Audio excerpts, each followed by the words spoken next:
आकाशवाणी पटना है। अब आप खालिद रशीद से प्रादेशिक समाचार सुनिए। पहले मुख्य समाचार। प्रधानमंत्री नरेंद्र मोदी ने कहा, सरकार सबका साथ सबका विकास के विजन के साथ काम कर रही है। राजेंद्र विश्वनाथ अर्लेकर कल बिहार के नए राज्यपाल के रूप में शपथ लेंगे।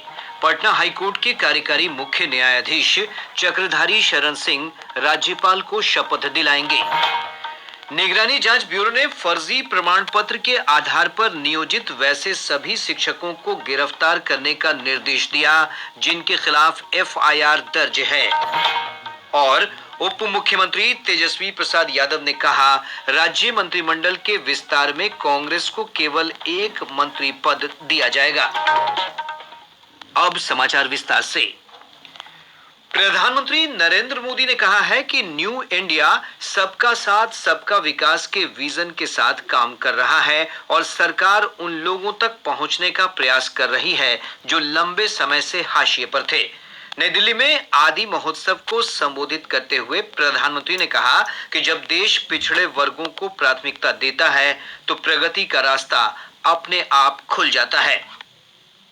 21वीं सदी का भारत सबका साथ सबका विकास के मंत्र पर चल रहा है। जिसे पहले दूर सुदूर समझा जाता था, अब सरकार दिल्ली से चलकर उसके पास जाती है। जो पहले खुद को दूर सुदूर समझता था, अब सरकार उसे मुख्य धारा में ला रही है। बीते 8-9 वर्षों में आदिवासी समाज से जुड़े आदि महोत्सव जैसे कार्यक्रम देश के लिए एक अभियान बन गए हैं। प्रधानमंत्री ने कहा कि जनजातीय समुदाय के बच्चों की शिक्षा के लिए सरकार ने देश में एकलव्य मॉडल आवासीय स्कूलों की संख्या बढ़ाकर 5 गुना कर दी है। श्री मोदी ने कहा कि इस वर्ष के बजट में प्रधानमंत्री विश्वकर्मा कौशल सम्मान योजना की शुरुआत की गई है, जिससे इन समुदायों को वित्तीय सहायता, कौशल प्रशिक्षण और बाजार उपलब्ध हो सकेगा। उन्होंने कहा कि इस योजना से जनजातीय समुदाय के लिए रोजगार के नए अवसर उपलब्ध होंगे। प्रधानमंत्री नरेंद्र मोदी ने कहा कि जनजातीय उत्पादों की पहुंच अधिकांश बाजारों तक सुनिश्चित करने के लिए उनकी सरकार लगातार काम कर रही है। हम बैम्बू को घास की कैटेगरी में ले आए और उस पर सारे जो प्रतिबंध लगे थे उसको हमने हटा दिया। इससे बैम्बू प्रोडक्ट अब एक बड़ी इंडस्ट्री का हिस्सा बन रहे हैं। ट्राइबल प्रोडक्ट्स ज्यादा से ज्यादा बाजार तक आए, इनकी पहचान बढ़े, इनकी डिमांड बढ़े। सरकार इस दिशा में लगातार काम कर रही है। निगरानी जांच ब्यूरो ने फर्जी प्रमाण पत्र के आधार पर चयनित वैसे सभी शिक्षकों को गिरफ्तार करने का निर्देश दिया है जिनके खिलाफ एफआईआर दर्ज है। प्राथमिकी में नामजद बनाए गए ये शिक्षक अभी कहां हैं और अब तक इनकी गिरफ्तारी क्यों नहीं हुई है, इसका विवरण भी जिलों से मांगा गया है। निगरानी जांच ब्यूरो के डीजी आलोक राज ने बताया कि इस मामले को लेकर पुलिस मुख्यालय को भी पत्र लिखा गया है। पत्र में सभी जिलों को नामजद फर्जी शिक्षकों को गिरफ्तार करने से संबंधित आदेश जारी करने का अनुरोध किया गया है। गौरतलब है कि निगरानी जांच ब्यूरो ने फर्जी प्रमाण पत्र पर नियोजित शिक्षकों के खिलाफ मुकदमा दर्ज कराया है। यह प्रक्रिया अब भी जारी है। राजेंद्र विश्वनाथ अर्लेकर कल बिहार के नए राज्यपाल के रूप में शपथ लेंगे। राजभवन में पटना उच्च न्यायालय के कार्यकारी मुख्य न्यायाधीश चक्रधारी शरण सिंह राजेंद्र विश्वनाथ अर्लेकर को शपथ दिलाएंगे। शपथ ग्रहण समारोह में मुख्यमंत्री नीतीश कुमार और उप मुख्यमंत्री तेजस्वी प्रसाद यादव सहित मंत्रिमंडल के सभी मंत्री शामिल रहेंगे। इधर निवर्तमान राज्यपाल फागू चौहान को आज पटना एयरपोर्ट पर विदाई दी गई।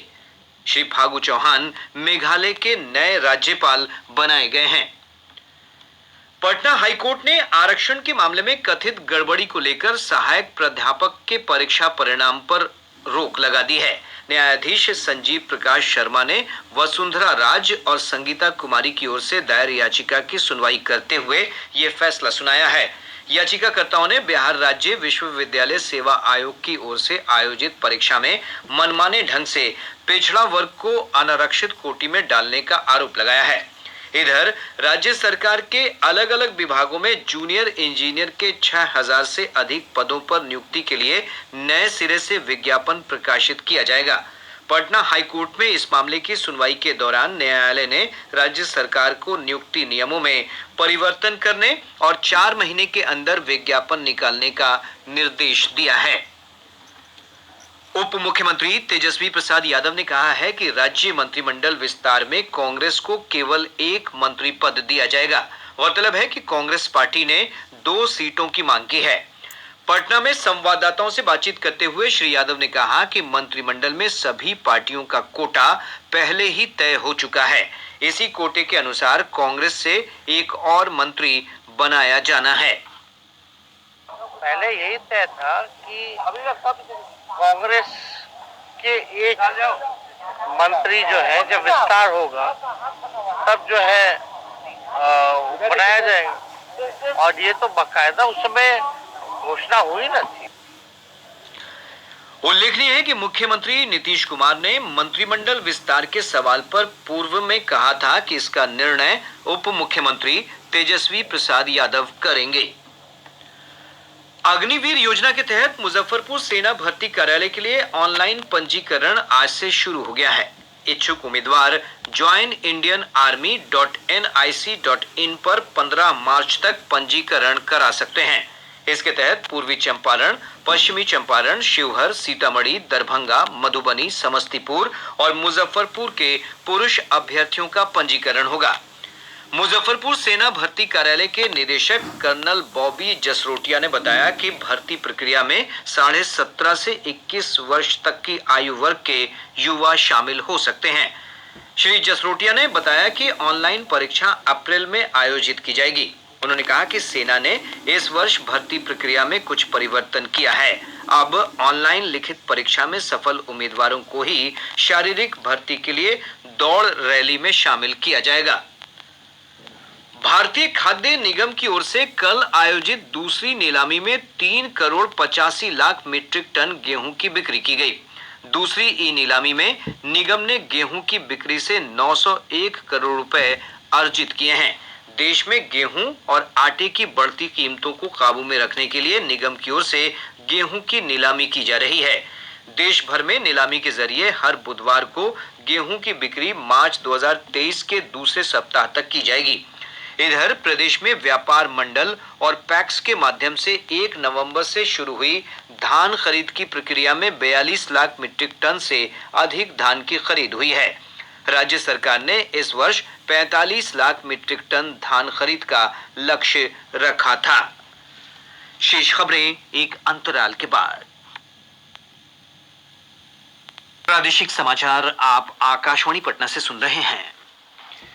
केंद्रीय सतर्कता आयोग सीवीसी ने गलतफहमी का हवाला देते हुए उस दिशा निर्देश को वापस ले लिया है जिसमें भ्रष्टाचार के मामलों की जांच में सेवानिवृत्त कर्मियों को शामिल करने पर रोक लगाई गई थी। आयोग ने 13 जनवरी को जारी आदेश में सार्वजनिक क्षेत्र के बैंकों, बीमा कंपनियों और केंद्र सरकार के विभागों से कहा था कि भ्रष्टाचार के मामलों की जांच में सेवानिवृत्त कर्मियों को शामिल नहीं किया जाए।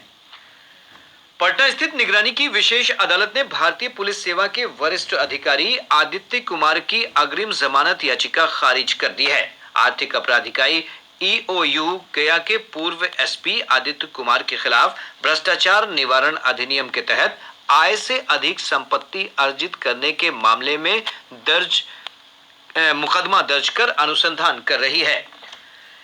राज्य सरकार ने सभी विश्वविद्यालयों के शैक्षणिक और गैर शैक्षणिक पदों सहित अवकाश प्राप्त कर्मचारियों के वेतन भुगतान के लिए 232 करोड़ रुपए से अधिक की राशि जारी कर दी है।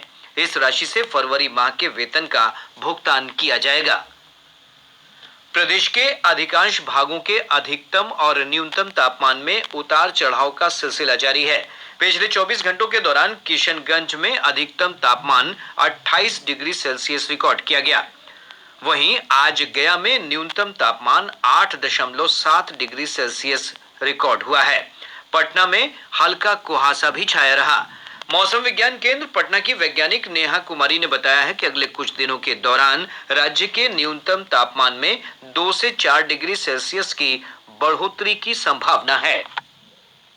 आज के प्राप्त संख्यात्मक मॉडल एवं अन्य मौसमीय विश्लेषण के अनुसार एक चक्रवातीय परिसंचरण का क्षेत्र बांग्लादेश तथा उसके आसपास के क्षेत्र में समुद्र तल से 3.1 किलोमीटर ऊपर अवस्थित है। प्रदेश में अगले 5 दिनों तक मौसम शुष्क बने रहने की संभावना है। राज्य के न्यूनतम तापमान में अगले 3 दिनों के दौरान 2 से 4 डिग्री सेल्सियस तक की क्रमिक वृद्धि देखी जा सकती है। तत्पश्चात तापमान में कोई विशेष बदलाव की संभावना नहीं है।